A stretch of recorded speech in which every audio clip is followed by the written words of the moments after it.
battle for the mind of North America will be fought in the video arena.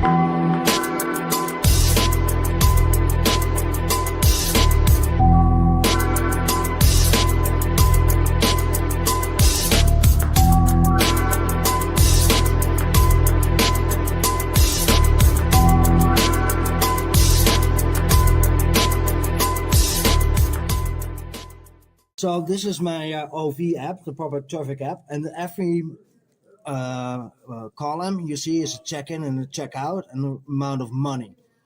So all these check-ins are by bus, or it says bus. Yeah. And here you see these are all the bank cards connected. So they're my passes are 3 of them, which they're gonna charge. So they're all of So them. this is the app that they use for the 50-minute sit-up bullshit, right? Yes, correct. For the public traffic that you need to have, so you can do your payments.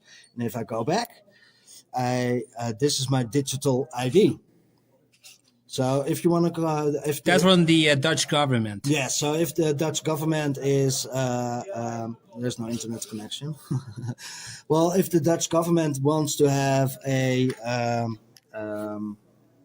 want to communicate, because you need to do your taxes, you log in by that app.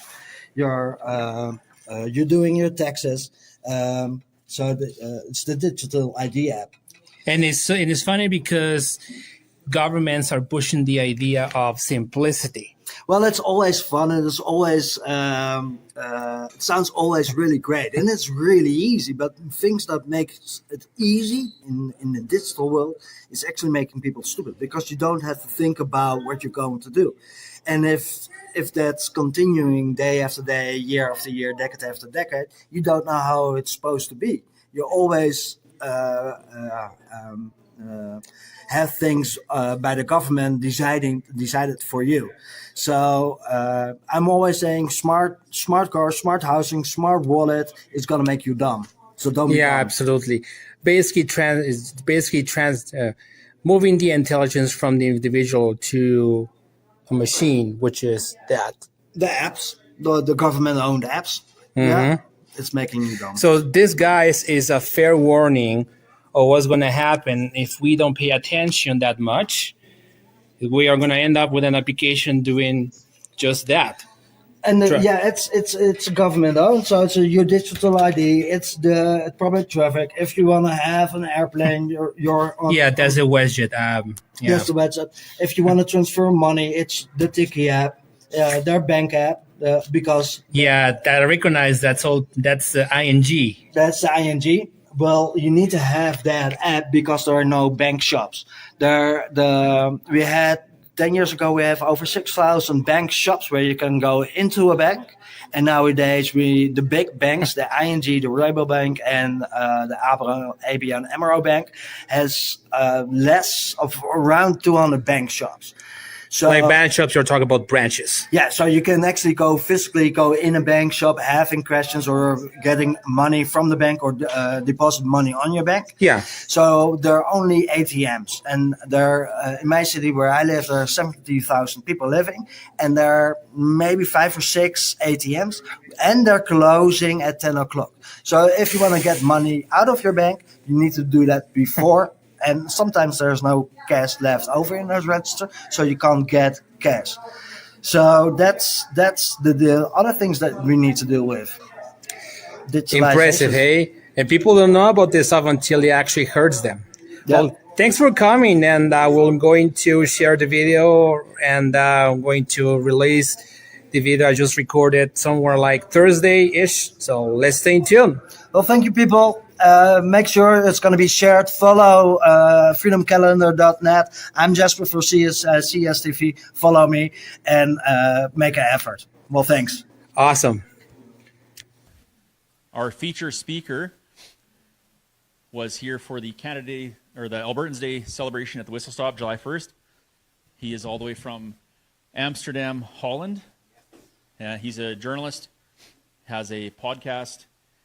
The reason I really wanted him to speak is because he was telling us some stories about life in Amsterdam. And it's like, oh yeah, that's coming here for sure. It's not necessarily focused on Alberta independence, but it is focused on personal liberty, privacy, some major concerns. Europe is headed down the wrong path, for sure. Like we're headed in that same path. We're probably 6 months to a year behind them. And we seem to be led by a government who would love to see us more Europeanized. Carney would love to sell us out to the EU.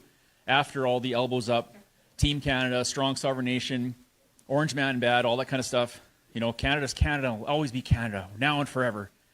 Well, yeah, it will be, if he gets his way, we will be the first post-nation state. We will be a member of the European Union, and it will just kind of be this blended country or economic region with Europe. And as other countries are getting out of the EU, he wants to get us into it. So it's that's kind of the, pardon me? Yeah. Yeah, he's a European. I mean, he's proud. Yeah. Yeah. So August 12th, okay. Next meeting here, August 12th. We'll have a speaker and we'll announce that. So I kind of got on I get rambling. So what else do I need to tell them about you? You've been here a few times. Yes, he is a chef as well, right? Or a trained, yeah. So anyway, I'm looking forward to what he has to say and slightly, like we can see the signs here. Like I say, Europe is ahead of us, heading down the wrong path, so it'd be a bit eye-opening. Some of the stuff you were saying the other day is like, oh, okay, had no idea. Well, so looking forward to it. Here's, how do you say your last name? Smith? Smith. Oh, it is Smith. Without the H. Oh, so Jasper Smith without the H. Yeah. Here we go. Well, thanks. Thank you, Kurt. Ladies and gentlemen, first, let me say I'm really happy to be here. I love to be around with freedom people and celebrating like it's a family. And I'm gonna tell loads of things tonight that you're gonna be shocked maybe. I'm shocked about it, but if you see it coming, if you know it's coming, you're gonna have to answer it, and a different answer than if it's right in your face and you not know it. So first, let me say I'm happy that the APP exists. We don't, in Holland and in Europe, we don't have that kind of organization. We've got small sections of it, but the APP and the referendum what's coming up, I think it's a good thing. Because if you're living in a sovereign country and believe that the people have the power and the people in politics should take care of their own citizens instead backwards, a referendum is a part of it that it's the best thing in it. So as I'm from Holland, we don't have a referendum, and I think this is, I guess it's your last chance to get votes in to make sure that your voice is being heard in Parliament, because the people in Parliament should do the work that their own citizens want. And by a referendum, it doesn't matter if you're for separation, I hate that word, or against it, go out and voting. So that's democracy, and that's democracy that I think that it's the best way to run your own country. So as a journalist, I wholeheartedly support the APP and the referendum parts are coming up. So make sure your friends know all about it, and make sure when the time is there that you be there and make sure you're gonna vote for it, whatever your opinions are. And then first I need to thank, of course, Chris, that he's inviting me again over to your lovely province, Alberta. It's so wonderful to be here. When I arrived on the airport, I saw the Canadian flag, and I was actually a bit of shocked. Like, which is weird because in Holland, to show a Dutch flag, it's almost feel it's not allowed. So when I came up the airport and saw the Canadian flag, I was stunned and I was, wow, no, well, this should be normal. You should be proud in your own country. And when I arrived in Alberta, I saw all the Albertan flags hanging here. I said, well, this is fun. Well, good on you. And then, of course, I'm talking live. It's going to be recorded and it's going to be posted on X, Rumble, Facebook, and Twitter, X, I have to say, on freedomcalendar.net. So if you want to see this back, and you're seeing this back later on, thank you for watching. I'm here and I want to tell you about what's going on in Holland. And Holland's supposed to be a sovereign kingdom, the kingdom of the Netherlands, but actually we're not sovereign anymore. I guess they're saying 80%, but my beliefs are 95% of the new laws who are overriding the Dutch laws, who've been in place for centuries, are mandatory by the European Union. And you see the Parliament of the European Union. There are over about 750 people in there from the 26, 27 countries that they're now in the European Union. And they're actually elected. But they voting on stuff that's happening on the background where people are not elected. So presidents of the countries and the states in Europe are in there making decisions, and then the people who were actually elected by the citizens in Europe are voting over that. So they can't sort of bring up new things because that isn't allowed in the European Union. So people who we don't elect are in Parliament, and then we're dealing with new rules and regulations and laws coming in. And I'm a journalist. I'm specialized in politics and court cases. So a lot of times I'm in court, and then you expect in your mind that you know the Dutch law and the judge is hammering on something else. And these are the European laws. And that's shocking to me. And that's one of the part that's hitting hard. And I'm actually here talking about, I want to talk about the stuff about the 15-minute cities. I think everybody heard it, but it's in our face. Holland's supposed to be a front runner. We're experimenting on everything. I'm driving a diesel van, and I'm not allowed to go anymore with my diesel van into 17 cities within Europe. Not in Amsterdam, not in Rotterdam. I can't go to the airport with my diesel car because it's a zero-emission zone. And it's a bit of an old car, but still it's my car. So if I need to go to court to do my job or go to politics in the political district of Den Haag, I can't get into that city. So it's basically mandatory that I need to take public traffic. And we have great public traffic.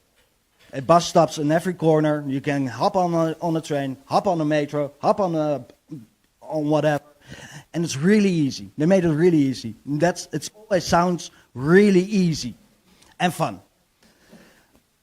But then you have to check in digitally. You have to have an app, a mobile app. It's called the OV app, the public traffic app, that has to connect to your bank account. Your digital bank account. You have to have 20 euros at least on your bank account, otherwise you can't check in. I can show it. Let me get my phone. I've got it with me because I promised that I have some evidence. It's a beautiful pink app. I need to check. Here. I see a black screen. Oh, hold on. It's coming up. He needs to think, where is Jasper? Is he in Canada? He doesn't need a public traffic. Oh, yeah. So you see, on my app, I've got my credit card and my debit card connected to it. Otherwise, it doesn't work. I have to fill all my details. I have to fill in my email address. And if I'm going in by, so I need to park my car if I'm going to Den Haag or to Amsterdam or to the airport. I need to park my car somewhere out of it. Then I have to check in with my bank card or with my mobile app. You immediately see it on your mobile app where you checked in, and then you're gonna sit down. And then there is this camera in your face who's recording everything. So you're based in the other part is there are screens hanging that you're sitting in that bus.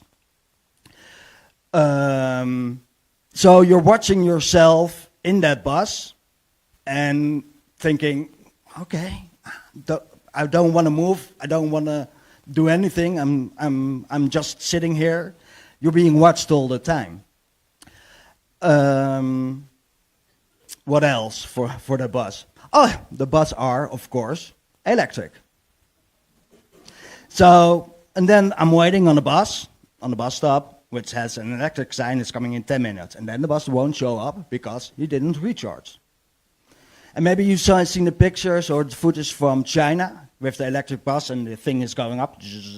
And then it's recharging. It needs to recharge because it needs to do its route.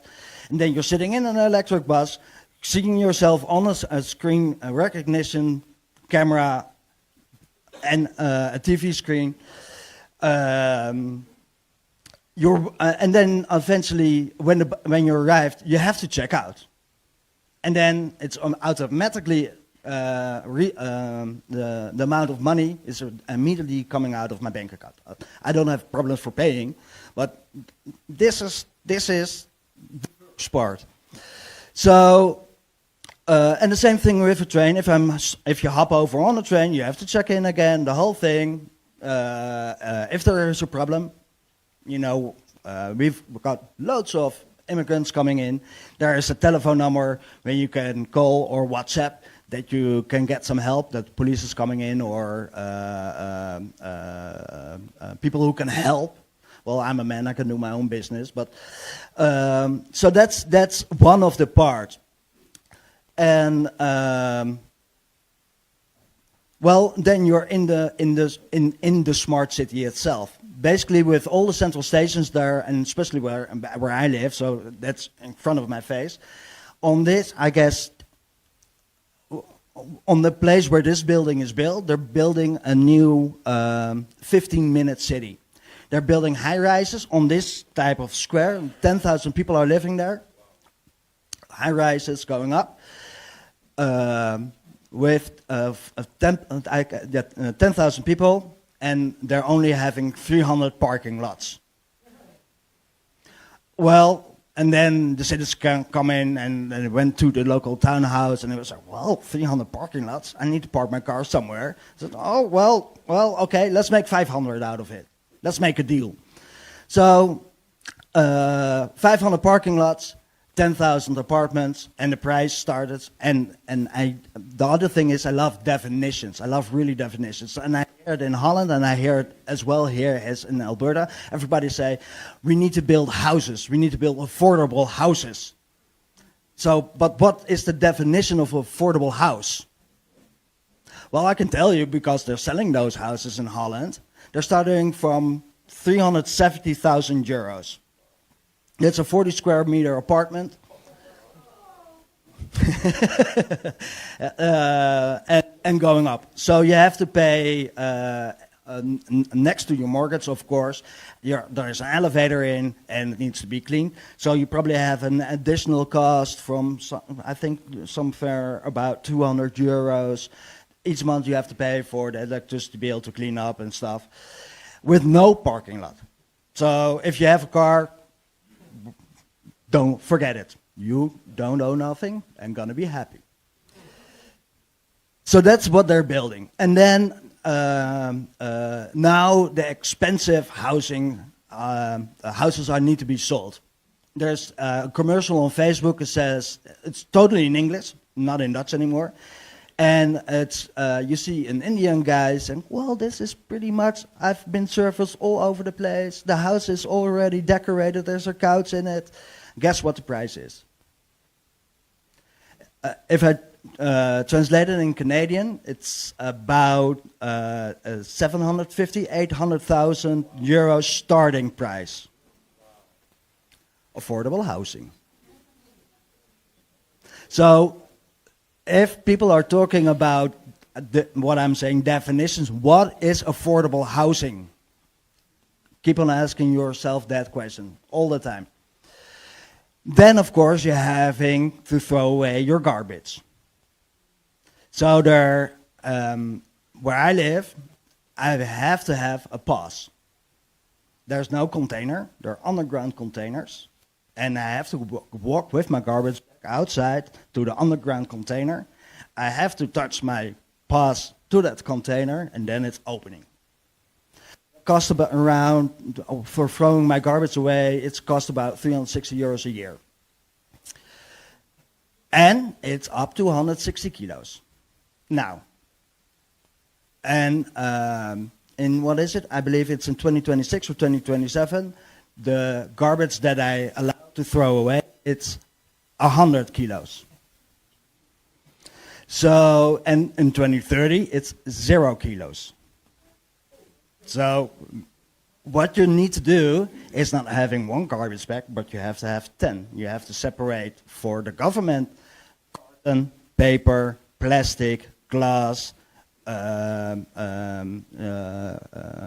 banana peels, potato peels. It has to be all divided in it. You have to do the work for the garbage man.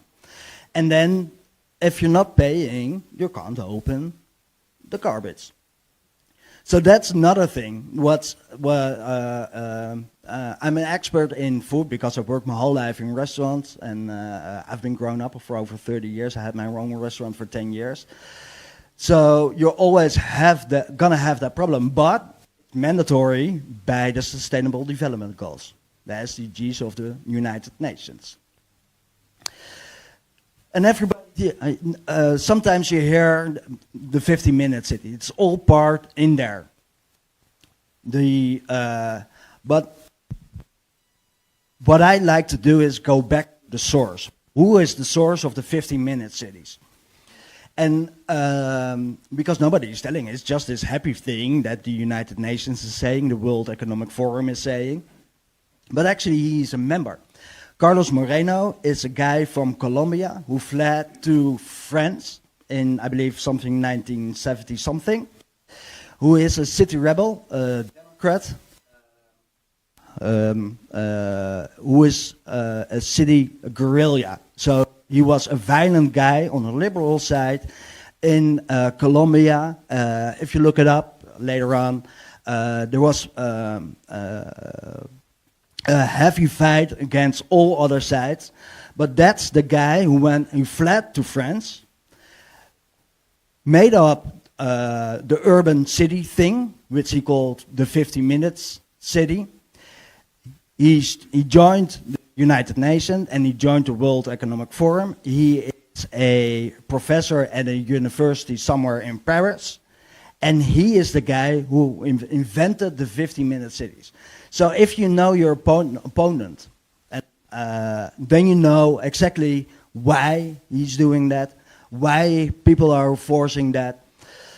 And actually, I was sitting in the Whistle Stop Cafe and on the terrace, and Kurt was sitting next to me, and I told him this story about I can't use my car anymore because it's a diesel, it's an old car, and I need to go into the city. Then I'm using the app from the public traffic, and he said, but even on the highway, the highways here are quite massive. In Holland, we can't drive a big car because of the pollution and all the natural carbon, everything. If you drive on the highway, we have things in a row that measure your car weight. We've got, and that's the other thing that I was a bit of shocked, but it's still weird. On your car, you have only on your back a license plate. In Holland, we have on the back and the front a license plate. Because cameras need to see it. They need to see if you pay your insurance. They need to see if you paid your road taxes. And of course, they want to see if you well behaved. If you're, oh, hold on, I'm having the red one, I see. And you need to well behave, because if you're driving fast, there's a traffic thing that is measuring your speed level all the time. And if you don't, sometimes you're a bit late or think, I don't care. And you're driving fast, you're getting automatically fined, and you're getting your invoice, your fine sent home because the speeding camera saw it. If you don't wear your seatbelts, you're going to be fined. Of course, I'm all up for if you use something that you need to pay. If you're driving a road, you need to pay for it. If you need to get your gasoline. So it's not that I want it, but I don't want to be checked. I want to live my life in freedom, and I'm a good citizen, and if I'm not well behaved, then the police should be coming in. But to be afraid all the time that there's a camera and coming up in your face and gonna be fined, I think it's horrible. And bits by bits, you see it all over the place. So I see we drove on a highway and there was a camera hanging, and there's just one, but one will turn up in 10 and will turn up in 20,000 something, and you're gonna pay for it. It's not the government. All your taxes, what you're paying, it's your money, and it's not going to prosperity. You're working hard to have a beautiful life, to have a beautiful family, to own, to go to your work, to be an entrepreneur. You want to work hard for it and not being taken away by, I guess, 80% what you're gonna make by the government. They're gonna tax you into oblivious. So these are all those kinds of things. And here, you're a gas nation. You're pumping oil out of the ground, which I think is fantastic, because you're not only using oil for driving your vehicles or heating your house. Clothing is made of it. Your glasses is made out of it. Your telephone is made out of it. And they forgot that at some point. So even if it's a natural material, your stitch is going to be made out of petrol. So how are they going to do that? So keep on pumping oil, and you need to trade with Holland, because we're driving now. Holland is driving to Germany, and we're driving to Belgium to go to the shopping mall and to buy gasoline for our car, because it's cheaper there. And if I'm translating it, what's cheap? It's €2.20 a liter. That's cheap if you're going to Germany. And I think it's $2.50 in Holland a liter. But we're a small country, but we're with 18 million people, and our country is 17 times smaller than Alberta. So we're circling around ourselves all the time. So 2 hours driving, it's far. We end up in Groningen or in Germany. But it costs a lot of money, and what you're paying for your gasoline, or paying for an electric bus, or paying for some politician guy flying over to some different country to give away some money, we're paying for that. So it's, I guess, I don't want shock or something, but it's coming, and you better be prepared. So that's why I guess what the APP is doing, it's wonderful. They're giving you a chance to be a sovereign nation, to get out of Canada. And I believe that that's possible, because if you look up the numbers, you only need 177,000 people to get that referendum. The APP is over 250,000, over 250,000 people. How much, Chris? Wow. 300,000. So you're basically already there. 15 years ago, we had a referendum, a federal referendum. We had the quest coming in if Ukraine could join the European Union. And the citizens voted, the majority voted no. So they went up to the European Union and they said, our citizens don't want Ukraine to come into the European Union. So, well, okay, let's put that somewhere in a contract. And then the government came in and said, well, you guys been bad. Let's erase the referendum part. So if you're not So I think the referendum that the APP is starting to be an own sovereign nation, to make your own decisions, not somebody else somewhere on a different part who's never been here, or maybe the European Party. Make sure you're voting for yes, because this, I guess, is your only chance to get a referendum, because the government is not going to like it. So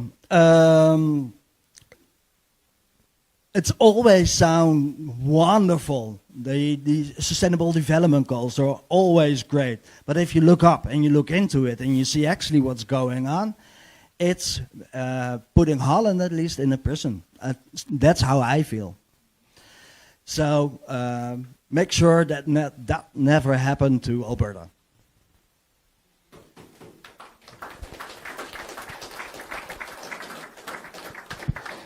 Anyone has any questions here? I'm just going to pass the microphone.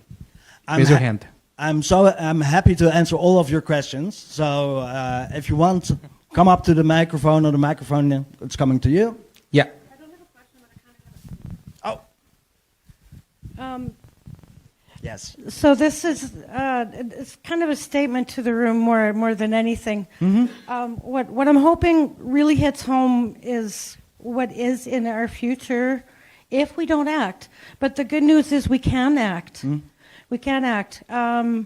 You've heard it before, but think globally, act locally. Our local municipal elections are coming up. I haven't been a very good point person for Central Alberta Municipal Conservatives, but I'm trying to be. If you are interested in running for council for Lacombe Ponoka County Town, please contact me. I'm not aware of any candidates. I know they're out there. I'm just not connected that well with them. I would like to support those candidates who are conscious. You don't have to be a sovereigntist. Just maybe someone who sees that there's trouble coming, and it doesn't have to be a big thing, especially in a small council. It doesn't have to be a big commitment. But it sounds doom and gloom, but these times haven't come here, and they don't have to come here, because the programs that they're signed up to, if they are optional. They are optional, and all you have to do, like Cochrane just booted Ickley, yeah, and all the council had to know was, is that really what we're signed up for? And they're like, okay, we're out of this. Stettler also kicked him out. Ponoka, as far as I know, is not signed up to Ickley.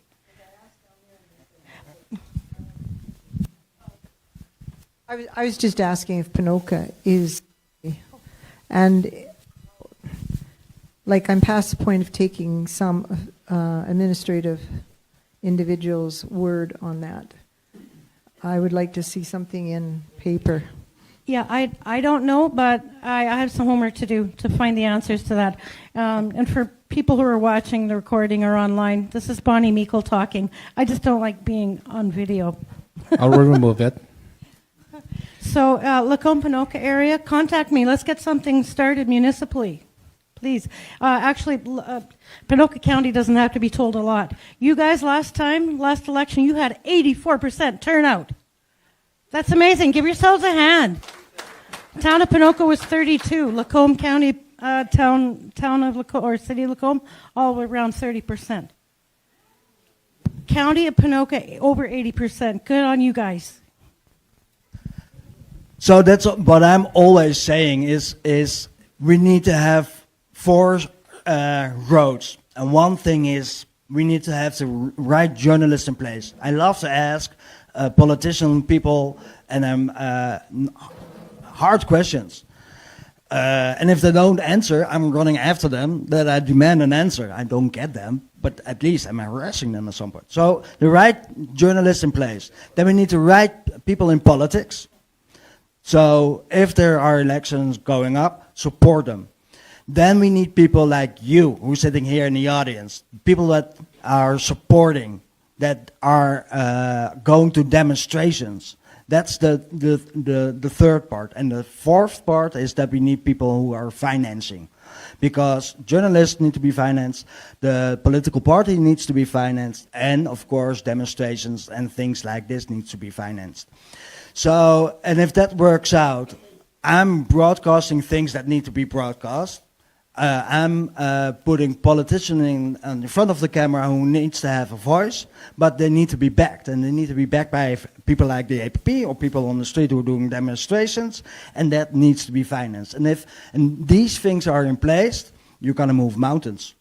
So what Bonnie is saying, if you're up for it, you're already great that you're here, but if you want to do something extra, join local politics or some sort of thing. If you have the time and you want to be there, I think it's a great thing to do that. Yeah. Hi. I'm wondering who really runs the show in the Netherlands? Like if England, it's the City of London, the Square Mile, the Rothschilds. I understand it's France, it's Alexander de Rothschild runs the show. Who really runs the show in the Netherlands? The royal family, or you got some banking families, or what goes on there? Well, of course, that's the people that you don't see. Of course, we've got bankers. Bankers needs that. They want us to have bank loans that we tied up, and will be paid up and stop nagging. And so these guys are there, and we think, of course, our political parties are in place, as well as in the European Union, but. We had a new parliament. We had last year. We had in Holland. We had a new election coming up, and actually, it was the most right-winged party ever. So the majority in that. I don't think we're there yet enough, but it was a step forward. And Geert Wilders, you know, Geert Wilders, the guy with the blonde hair. You see him. Had the most voting in, and he was part of the coalition, and there was behind in Parliament. I call her the Queen of Healthcare. She's standing in politics for over 20 years, screaming her ass off that there needs to be changing. There needs to be more funding, more money for hospitals, more money for elderly care, all that kinds of stuff. And now she came in, she was actually a Minister of Health. So I thought it was really great. And she was standing behind the talking post in Parliament, and she was asking in the language of, I speak a fully politician. So I understand what she was asking. She was asking for support.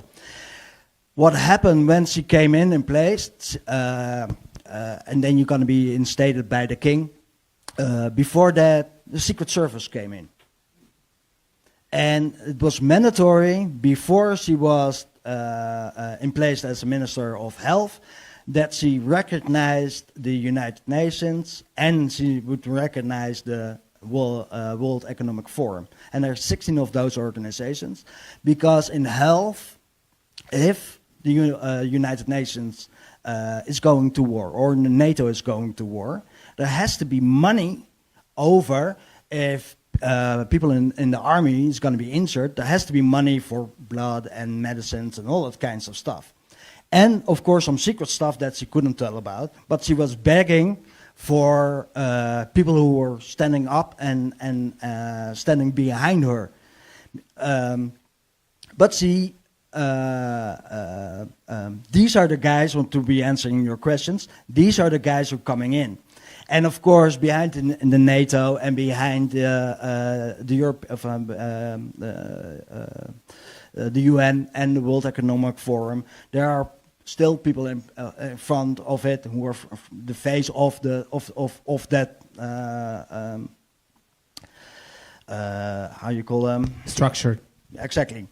So yeah, there are people twisting and turning around who are doing that, and they're having these are, yeah, I guess we're calling them elite, and or maybe if you're a bit older in Dutch, the fifth column. Look it up; they're the same people. These are actually ruling. So the treaties that we're having with the United Nations, with the UN. these are mandatory and obligated to follow up, and it's a power grab. They're taking more power out of our sovereign country. Yeah. I hope I answered your question. First, an observation. We need to know who those people are because they are our targets. We need to go and get them out of power. But the question that I have is, do you have in the Netherlands, do you have groups of people who are serious about wanting this type of change like we have here? And if they are there many, and are they growing, and are they attaining any kind of foothold in making change in the Netherlands? Well, thank you first for your question. Yes, we do have those. So we've got a couple of political parties. We don't have a Democrats or a Republican Party. We're having 16, 17 parties in our parliament with all different kind of flavor, mostly left-leaning or globalist thoughts. But on our side, on my side, on the right side, or the sovereign nation, we've got Forum for Democracy, who is actually in parliament. Thierry Baudet is doing a great job, but they want to kick his ass because he's saying things that they don't like. Of course, we've got Geert Wilders with his Party for Freedom, the PVV, but it's a right-wing party, but they have some left-leaning thoughts in it. We've got For the Interest of the Netherlands, who's not now in parliament. He has been, but they're in the province and in local. So in all some town halls, they are in there. But to give an answer to the other part of your questions, we don't need to get those people out. If you're fighting them, they're more wealthy, they're well known. We don't need those. We don't need to fight those. If you make the right decisions and get out of treaties, get out of these programs, you don't have to deal with those people. So instead of giving them attention, just ignore them and do your own thing. Let Alberta be a sovereign nation. Are you optimistic? I got a question before. I'm sure. Maybe I'm sounding a bit, but I'm really optimistic because we're a growing family. And I think in Holland there are of the 18 million, I need to say, 18 million Dutch citizens. There are 2 to 4 million on our side, and then we've got the silent majority. And every time everybody bumps his head because they can't pay their food or support their children, they're coming in, they're going to ask questions. So we're a growing family, and we're having a seat at the table. It's taking time, and I think that's the part. But if you see it growing, and I seeing it growing, it's just a matter of time.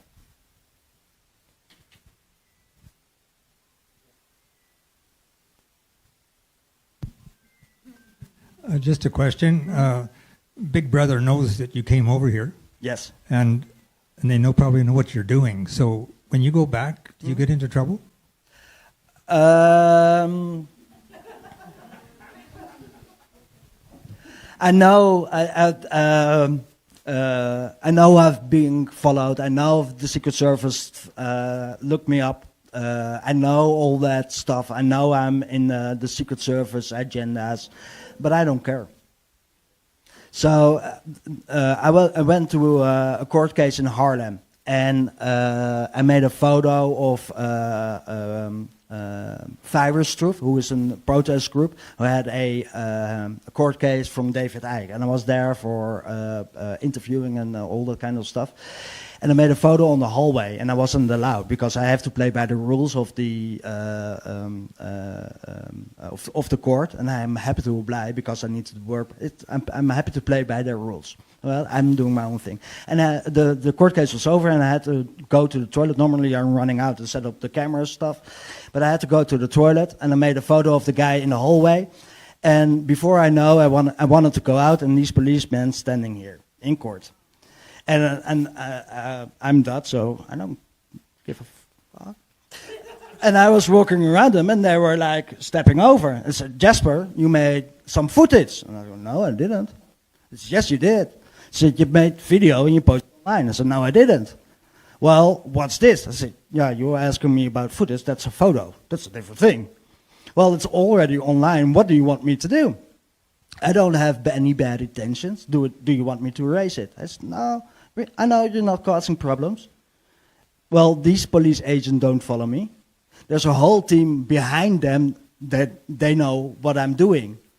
So to answer your question, yes, I know I've been followed. I know I'm being checked out, but I don't care. I want to do my own work, and if that means that I end up in jail, that's fine.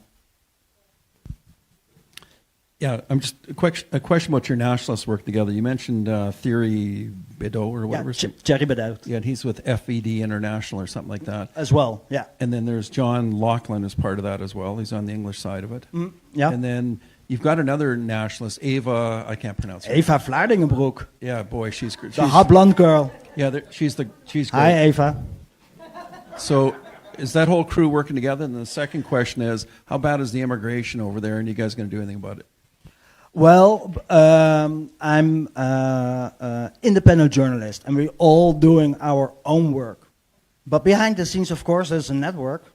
So if I've got a question, I'm in a WhatsApp group, for example. So there are all kinds of podcasters, journalists, politicians, protesting guys, who has a really large following. So and then we're discussing things. What do you think? Who's doing that? Tomorrow is in Groningen a court case because a lawyer who's been wanted to have Bill Gates, Pfizer, the guy from Pfizer, and some Dutch politician, Mark Rutte, and he wanted to head to court, but the authorities picked up that lawyer. He's in jail, and tomorrow is his court cases because he's a sovereignist. So yeah, well, everybody knows each other, but they're doing their own thing. So if somebody get out, or picked out, or want to stop because it's a big deal sometimes, then there are enough other people. Yeah. Immigration. That's a big issue.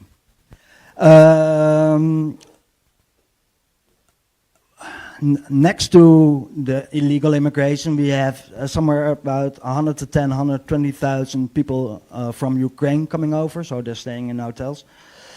Each person costs at least 170 euros a day. So these are in hotels, giving fed 3 times a day meal.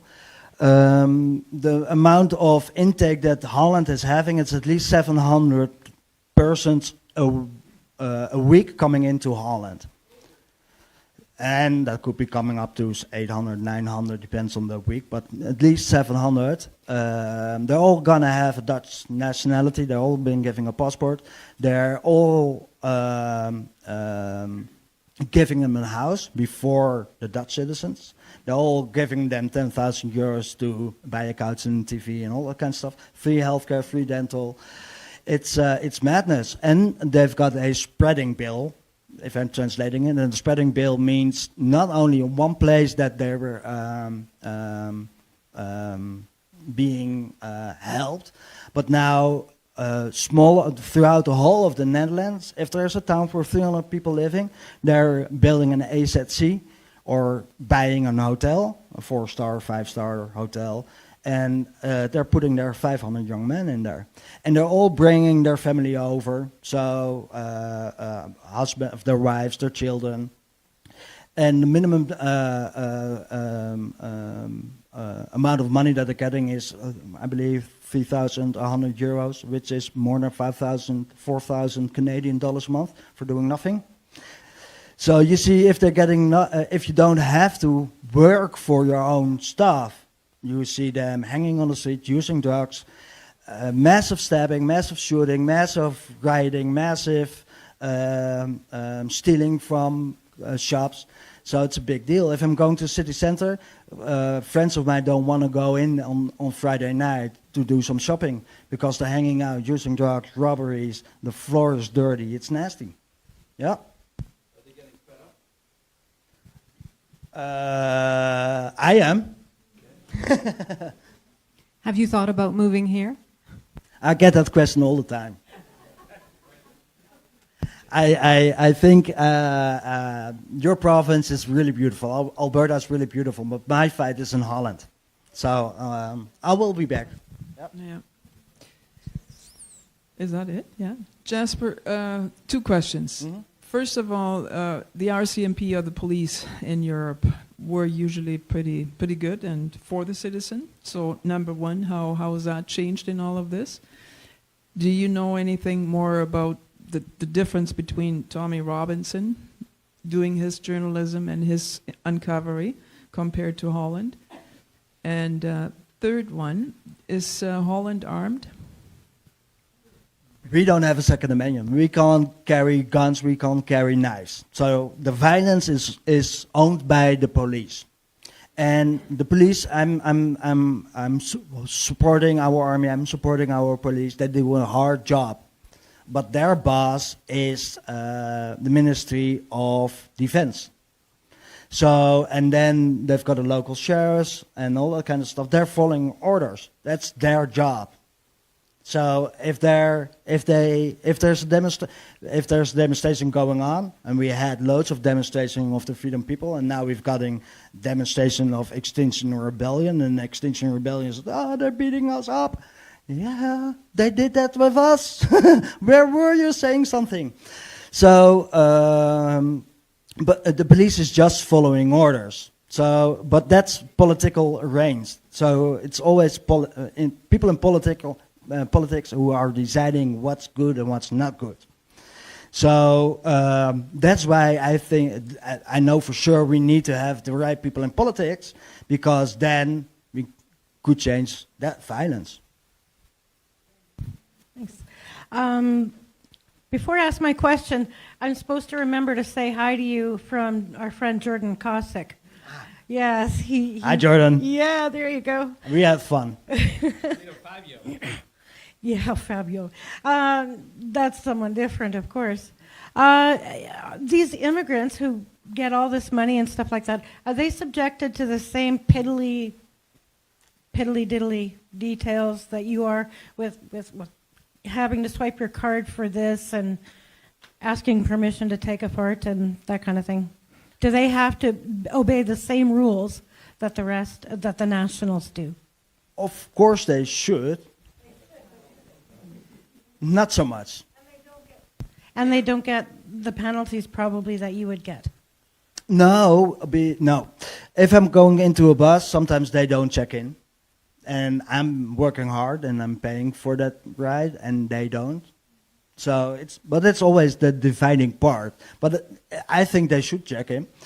They're getting everything. So they're getting a bank card. They're getting money on it. So it feels probably different.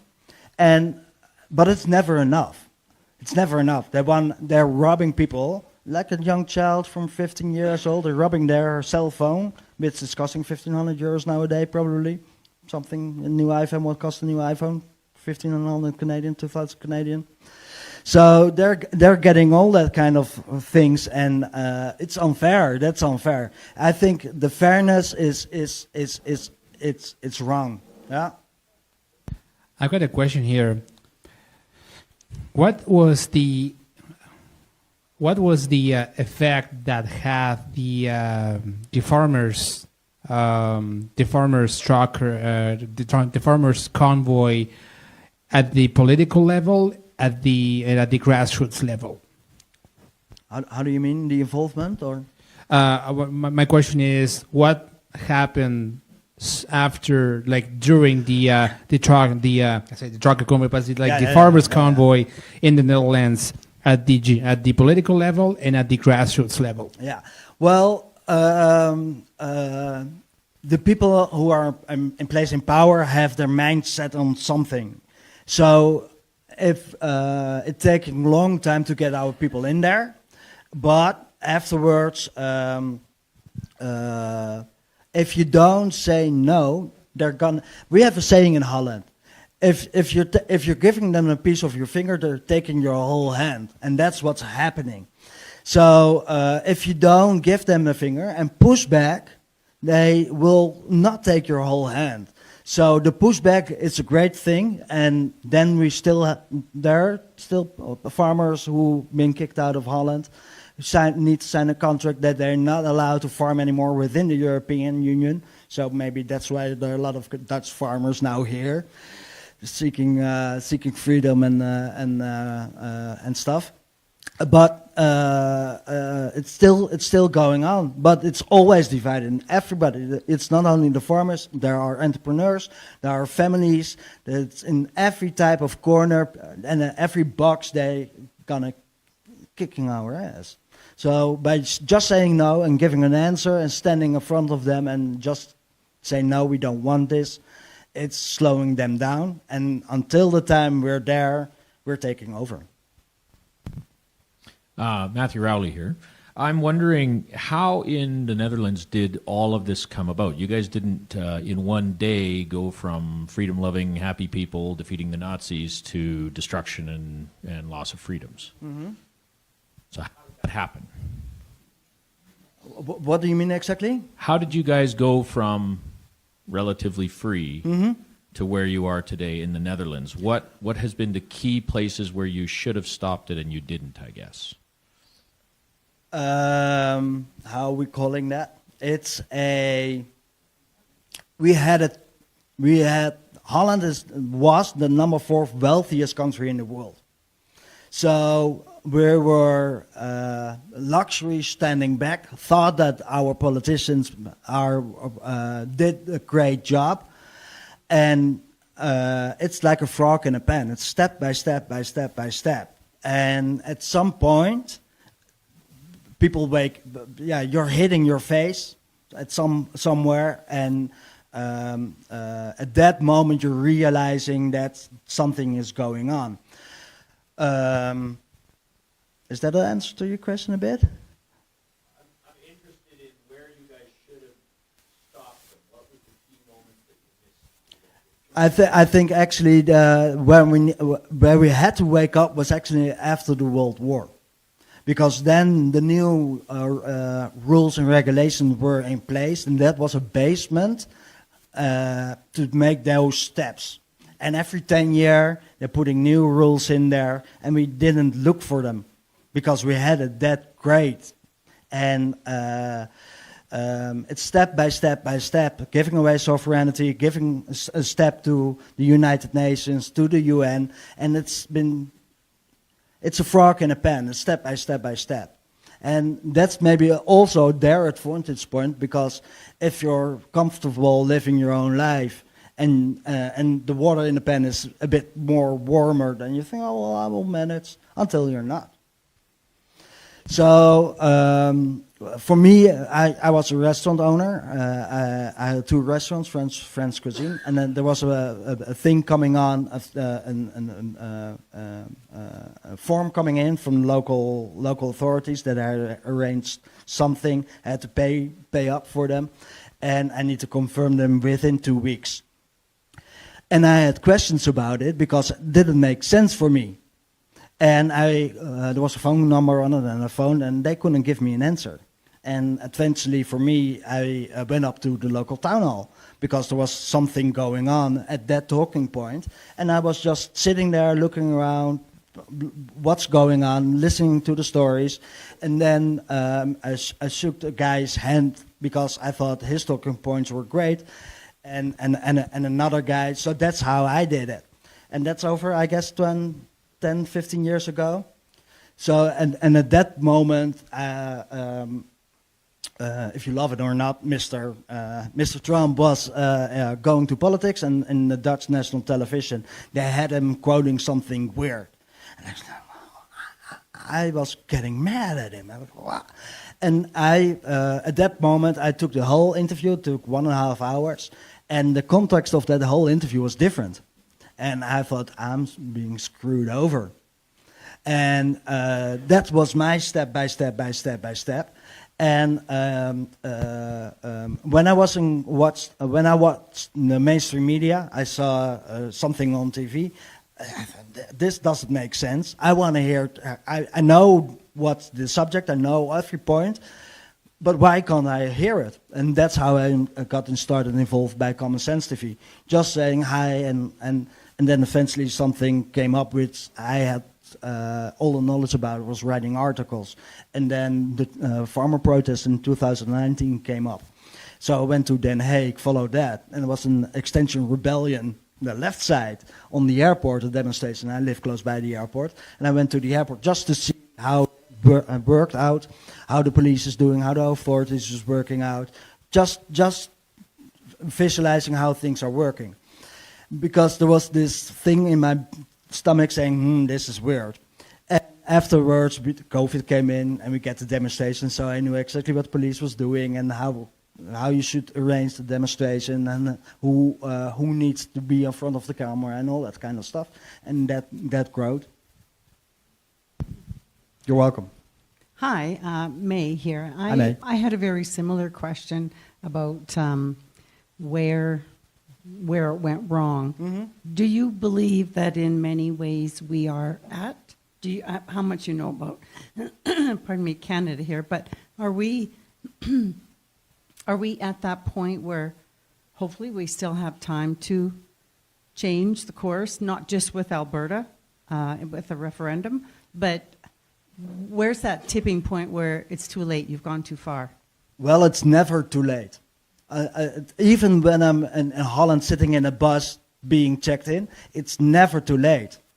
So that's the other part, and that's a good question where I get really enthusiastic about it. The only thing what's need to be done is payment, because we're loaning stuff away, and it's financially gonna hurt. That's the negative. That's the only negative and positive part about it. It doesn't matter how long you will wait until you have the right amount of people in place. The only thing is, under the line, there's an amount of money that Canada or Alberta or Holland needs to pay back. And the longer we wait, how more expensive it is. But I think we love prosperity, and we're gonna work hard for it. So we're gonna pay back that. But then eventually we're free. You're welcome. Hi. First of all, thanks for giving us this good view of what our future might look like. But I have two questions. Is European Union or Brussels viewed as a oppressor by general public? And the second question is, who does your military answer to, and who is the boss? Would they defend your people, or would they work for Brussels? Well, in Holland we have a sovereign army. But it's now almost everything is given away to Ukraine. But the Dutch are under the command of Germany. So yeah, so Germany is fighting in Ukraine and somewhere else all over the world. There are 80 places in the world that are having problems. But the Dutch are under the authorities of the Germans. So what didn't work out 80 years ago did work out now.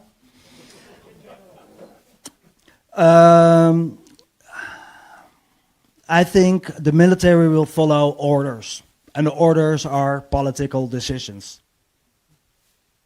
So I guess that's answering your question. Hi, my name's Brad, and thank you for coming here, Jasper. I've been going to these different meetings in Red Deer, and basically about putting suites above garages and then 4-plexes and 8-plexes to fill in different parts of older parts of town. And you notice it, that all these people that come from City Hall, no councillors, they're slow walking the population in, because I think 60% of the people are dumber than shit. I'll just put it that way. Because they're going to communism, and they don't want to learn, and I don't know what we're going to do but to go and educate people that dumb. Like, when I write on YouTube that 60% of the people in Canada are friggin' dumb, and they're just sheep, but I don't know how we're going to wake them up. And probably people don't like what I say, but if you got any suggestions to try to get them off their ass? Yeah. Well, thank you for that question. We don't need dumb people. So if you can't convince them, we don't need those. And you're saying it's 60%? I don't believe it. Of course, there are always political choices. I'm doing politics and court cases, so I've got an opinion about politics. But the other side as well. But we're creative. We're more smart. We're able to work for it. They don't. So I guess we're the winning part. And then on the other side, of course, you've got the trolls on the internet. Hi. I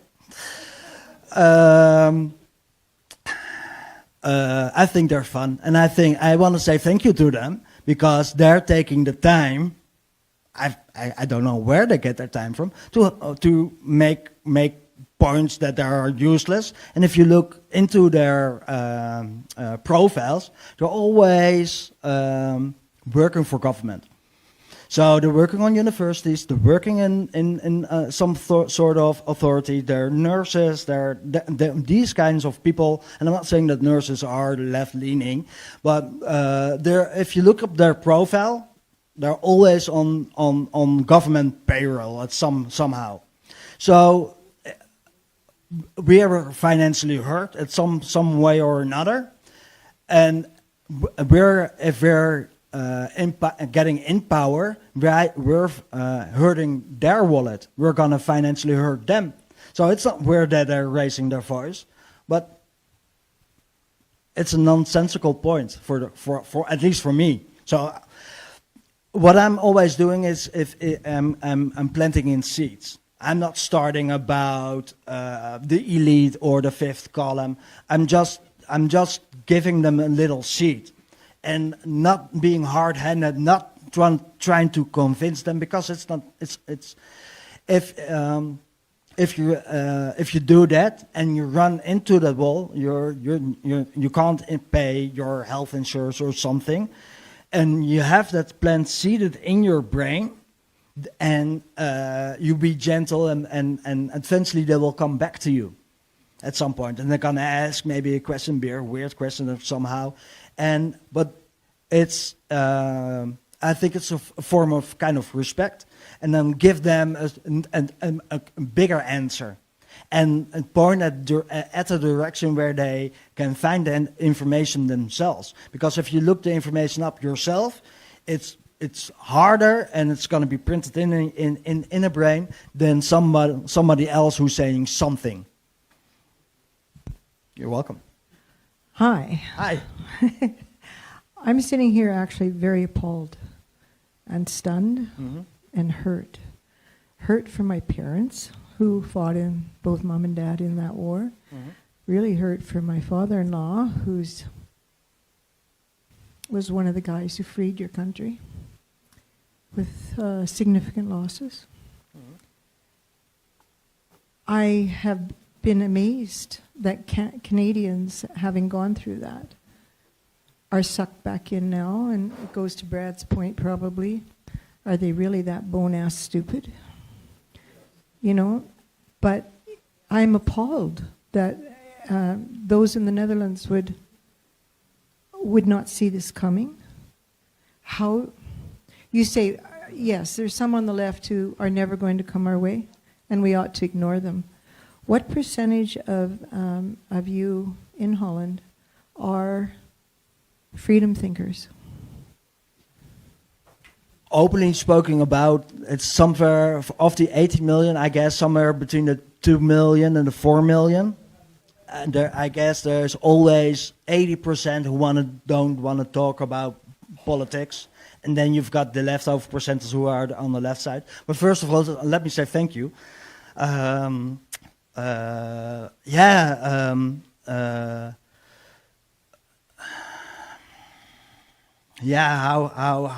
that happened. Being ignorant, being not paying attention, being hushed, being silenced, because part of my family is Jewish, so I know all that kind of stuff.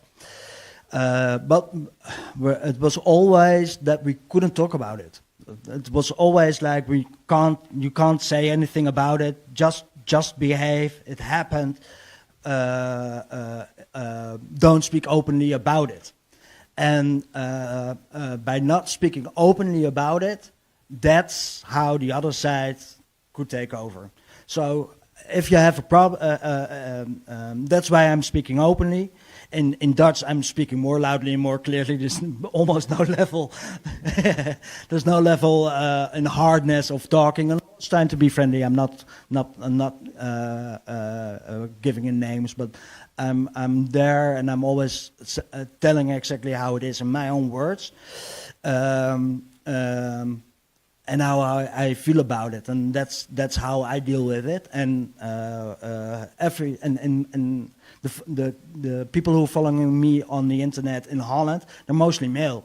So, but the other podcasters or other journalists, they're having females over. So everybody's doing their own thing and their own job, and reaching into the people who are following me. I like to hear about what I'm talking about.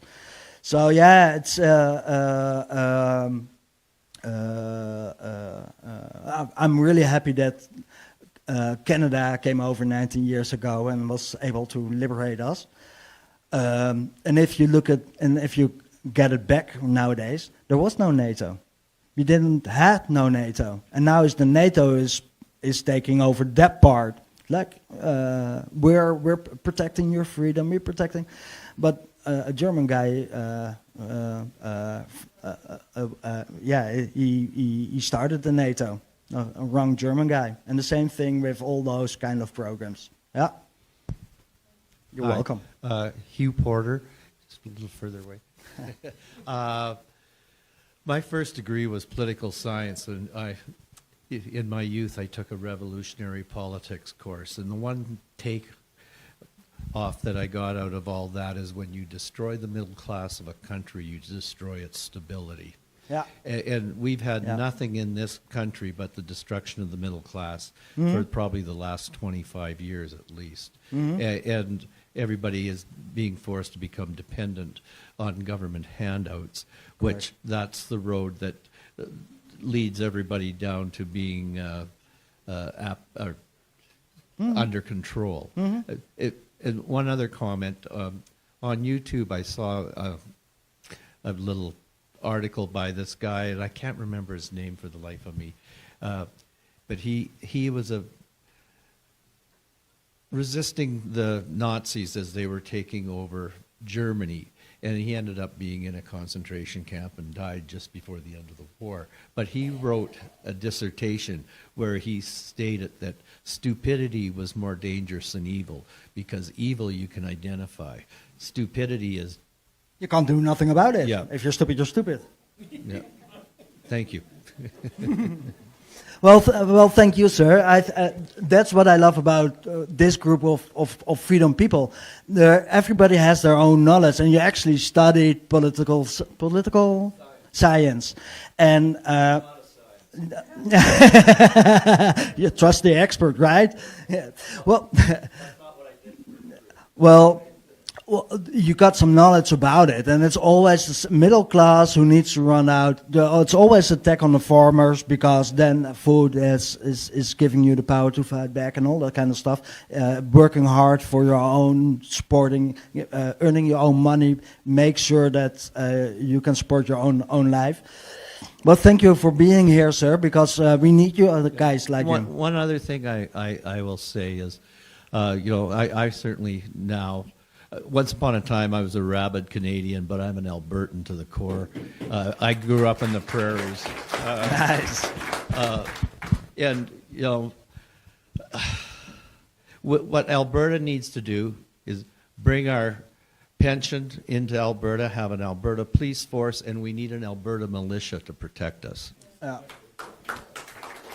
Well, I do agree, but step by step by step. Otherwise, it will be first let that referendum in. I think in the APP there's a sort of think tank going in there, asking, talking about all those steps afterwards. What needs to be happening with the currency? What needs to be happening with the army? What needs to be happening with how the majority is going to earn money? independent, we won't have an army. That's why we need a militia beforehand. I'm not sure. That's your obligation. That's about the Albertans. I can't answer that for you. I'm not a citizen of Alberta. But when the referendum part is coming in, these are all kinds of questions that needs to be answered and think about and needs to be in place. But at least you can do that by yourself. The one thing the Prosperity Project needs to do is they need to outline how court systems are going to work, how the civil service is going to work, what kind of legal system we're going to have, so to get people feeling more secure. And that needs to be phrased fairly openly, because the concept, we're going to be independent, that's a big void. You want to know what you're going to step into with it. Well, if it's a big deal. There is a lot, but I'm not an expert in the APP. I think in the audience are, and I think Chris is able to answer that.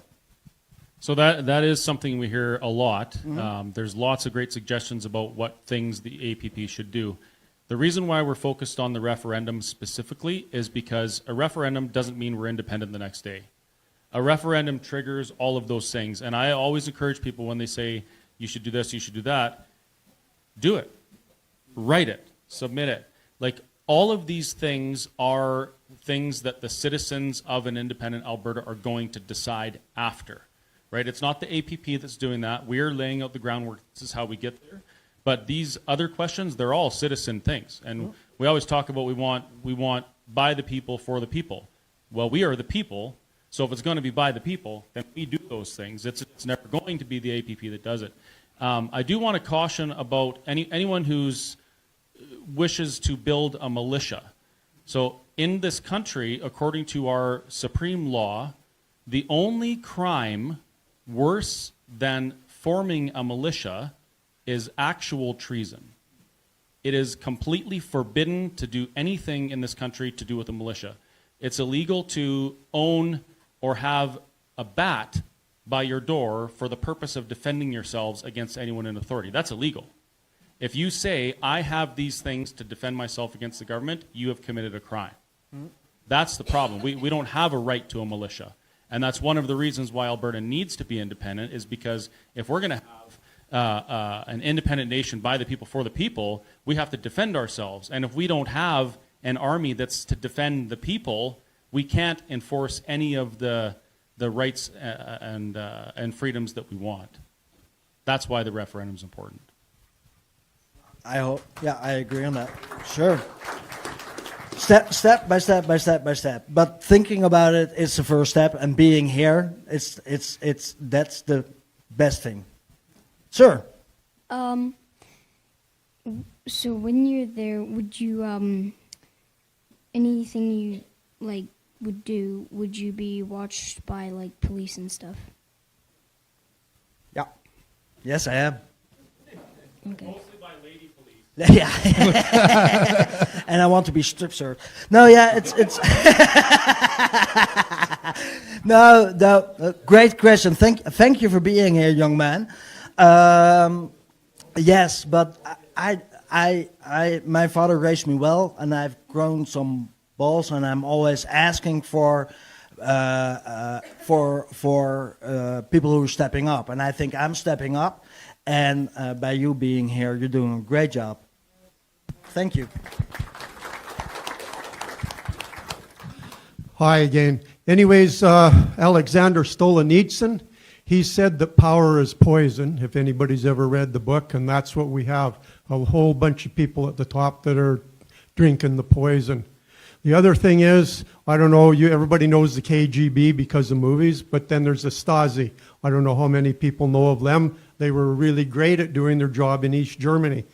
And right now, if you look at what they used to do, 1 out of every 13 people was a snitch during that time period. So you just think how many would be in here snitches if we want to go towards tyranny and communism. And that's what people need to stand up and start thinking about how they want to live their lives. In Holland, during the war, the Dutch snitched the most Jewish people. They've been giving 5 guilders at that time. And so the most Jewish people are, and not only Jewish, there were red-headed and travelers and all those people, been deported in Holland by schnitzers. But what was the other question? Mark? Well, people in, I think there are 2 kinds of people. And there are people who run on power, and there are people who run on honesty. And we have loads of people in politics who run on getting off, basically, literally, on power. And it has nothing to do with money. They don't care about money. They care about power. And the power is to do, the power is for him having fun and getting off of it, is that I need to be forced out of my car and get into an electric bus. They get off of that. That's power. And we're based on honesty, and we need to have money to support our life. That's a whole different mindset. But if you recognize it, that's the best thing already. Just a couple of things. Firstly, I appreciate your comment about the middle class, because democracy cannot survive in any country that doesn't have a strong and thriving middle class. So the way you destroy democracy is you destroy the middle class. And the way you destroy the middle class is you make it too damned expensive for them to live. And that's what's happening here, is it's getting too expensive to live. Exactly. Well, that's the whole thing about socialism, Marxism, communism, Maoism. It's the middle class needs to be run out, and that's what's happening. That's what's happening. And the second thing I'd like to make an observation on is you talked about a militia. Well, there's a couple of things to consider there. One is that great comment by that was made on that, but. The thing about the Canadian Army is that the officers in the Canadian Army are sworn to obey only lawful commands. And a classic example of that was when the RCMP were doing their gun grab down on the flood down in southern Alberta. They were escorted by Army. And when the RCMP started knocking in doors and taking people's firearms out of their homes that were properly stored, the Army said, "We're not doing this. This is against the law." And they pulled back, and they refused to cooperate with the RCMP when they broke the law. So when you think about Canada and the Army and Alberta moving towards independence, most of the officers in the Army will refuse to obey orders that are unlawful.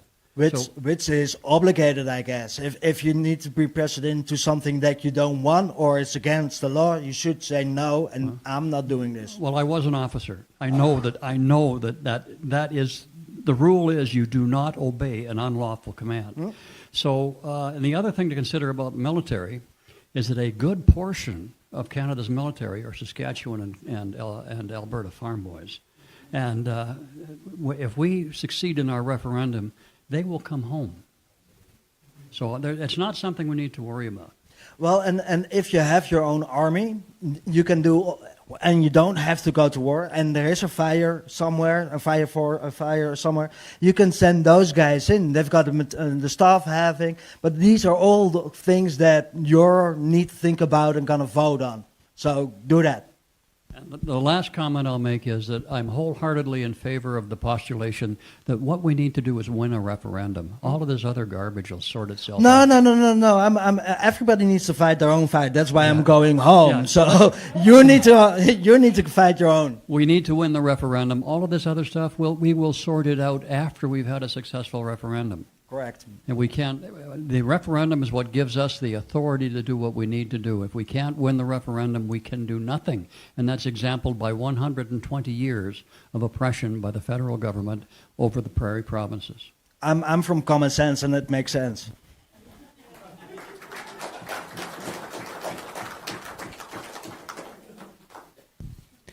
I just want to make a little announcement here about, because they were talking about the 50 meter city stuff and all that. shenanigans. There's going to be an event in Red Deer on July the 23rd at 7 p.m. The city mayors, the city councilors will be there as well. That's going to be at the festival hall. So if you want to see what's this, it's at the festival hall at 4214 at 58th Street in Red Deer. That information is also on the freedomcanada.net website if you want to take a look at this. And I should share it on social media as well. So that's going to be at the festival hall at 58th Street in Red Deer. Also, that information is also on the calendar as well too. The title of it's about the 50-minute city stuff. Yeah, exactly, that kind of stuff.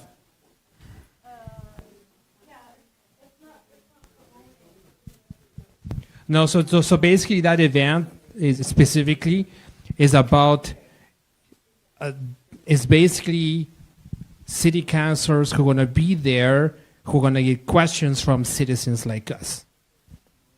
Yeah, I'm just going to... Well, the fellow that's putting it on, so this is going to be public driven. It's not going to be having the government like the 3 previous meetings or whatever there has been. So it'll be more of the population that shows up that will be doing the talking. And I'll be recording that event as well too. Speaking with Gabriel today, so far the councillors, they're afraid to come, or I can't say why they aren't coming, but so far, so if anyone can speak to them and suggest, we really want you there, we're not asking you to answer questions, but come and hear what we have to say at least.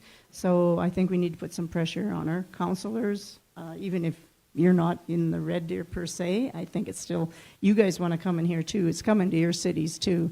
Some of you may, it's good that Cochrane and a few other cities have woken up, but Red Deer, yeah, I don't think they're awake yet. Vote on people who has balls and want to pressure back. So if we need to have those in power. If the man, there's someone there, and if the woman, they've got balls too. So we need those people in politics that need to speak up. Yeah. If you look at the track record of Holland, and you look at where we are in Canada now, how far behind Holland are we? Are we looking at 5 or 10 years that we're in the situation that Holland is? Are we looking at months, decades? What would you say based on what you see? 2 years ago I was here, and basically what's a half year, 3/4 of a year, what's happening in Holland happened. It's going to happen here in Canada and Alberta.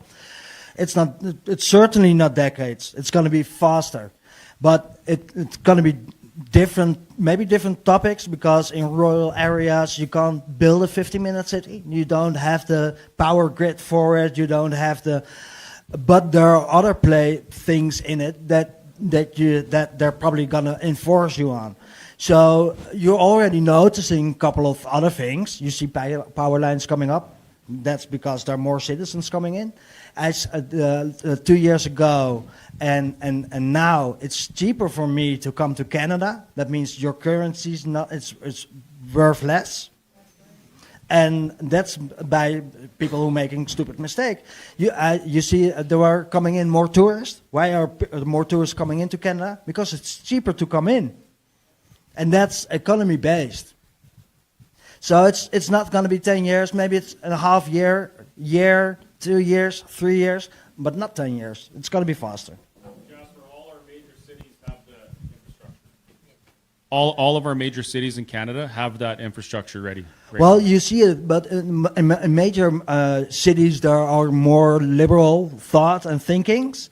So they're more happy to oblige, but for a 50-minute city grid, you need to have everything in place. You need to have a train station, you need to have roads, you need to have people living together, you need to have shops, all that kind of stuff. Otherwise, it can't be in place. So it's easier to get that in cities. So it's logic, but you will probably gonna see it here, but differently. But I don't like dating girls in Amsterdam. I don't like dating girls in Den Haag. I don't like dating liberal girls because of that thought and theory. I don't want to come into Amsterdam. Sorry.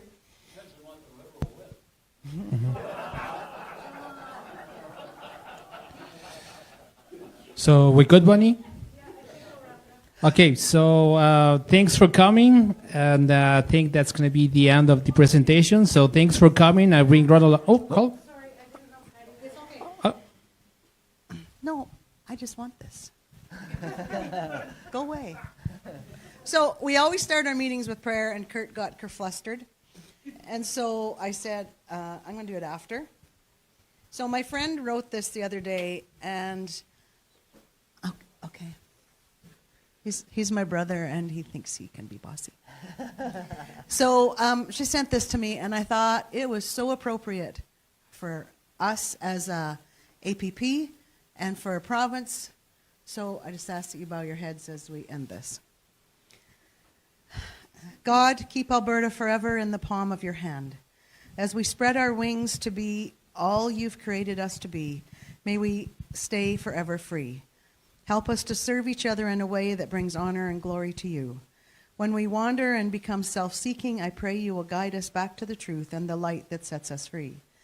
We were born for such a time as this, and I ask for the strength and wisdom we need to move mountains and people, obstacles that stand in the way of Alberta being all you created it to be. Your word says, seek ye first the kingdom of God, then everything else will be added. Show us the way to do this. Make it clear. Provide godly leaders to lead Alberta in a way that brings honor and glory to you in everything we do. In Jesus' name, I pray. Also, I have not read this, I will confess. I have printed out 2 copies, and Bonnie and I are going to read it, as I printed out her copy. So on Thursday, Chris? Thursday this came out. And from APP, it's The Value of Freedom. It is a draft, fully costed fiscal plan for an independent Alberta. So if you haven't looked at it, or I listened to Jeff Rath the other day, and the numbers are very conservatively done. So if you're into this, or even if you're not, try to get through it. And that's my plan, is to try to get through this, because I think the more we are informed, when people ask us questions. I was at the Ponoka Stampede and for 4 days, and then we were at the Whistle Stop. And there were questions asked that I didn't know the answers to. So I think the more we get informed as a group, not just those who stand up front, because you're having coffee with your neighbors. So take the time to at least peruse it. And lots of other questions. I think we don't take all the time that we should in reading the research on the Alberta Prosperity Project that all these guys have done, because sometimes the questions come up in events like this over and over again, and the answers are on the website. But we get lazy. So I included, I need to go and print some stuff off, because I'm better with print than on a screen. So go peruse the resources and the questions, and that's so that you can help everybody. I want to thank Max and Jasper, and thank you all for coming. Bonnie, did you have anything else? Just quickly say, we've accomplished amazing things, all of us Albertans. Don't be scared of this stuff that he's telling us. We got this. And anybody who's in the area, there is a town hall in Rimbey on the 16th at 7 o'clock at the Lougheed Center. APP, yep. And I don't know who's talking. Oh yeah, I don't know. I just haven't looked at the poster. I could look that up, but 16 in Rimbey. Also, if you have events about if you have events about independence in general, province-wide, all the events like this from town hall you're just referring to in Rimbey, they are on the Alberta Prosperity Project website, but they're also on Freedom calendars as well too. I know everybody here has a piece of paper, so I will ask you to write the following website, AB, so Alpha Bravo, exit, Echo X-ray India Tango.ca. You're going to see all the events from not only Alberta Prosperity Project, but also other events that not necessarily APP related, that talk about the dependence, and town hall meetings as well. And that website, you're going to see all the town hall meetings that were recorded about independence, not just APP, but others as well too. And there's also a section on the website that goes to a YouTube playlist. The town hall is also a YouTube playlist, but when you click in there, you're going to see essentially all the clips from the town halls that you can share it with people. This is like 1 or 2 minute clips that you can share with your people as well too. Very important to share that information to people. And I just want to thank Jasper for being here. Thanks for everybody here for attending, and thanks for the APP team as well too. Ladies and gentlemen, well, thank you. I'm still here, so if there are questions left over, come on here, and if you want to hug, ladies, come on over. Well, thank you. And if you want to see the 15-minute sit bullshit app, it's in there. I'm going to take a picture and make sure I'm going to put it on the website. Well, thank you, and enjoy your evening. That was awesome, man. Nice.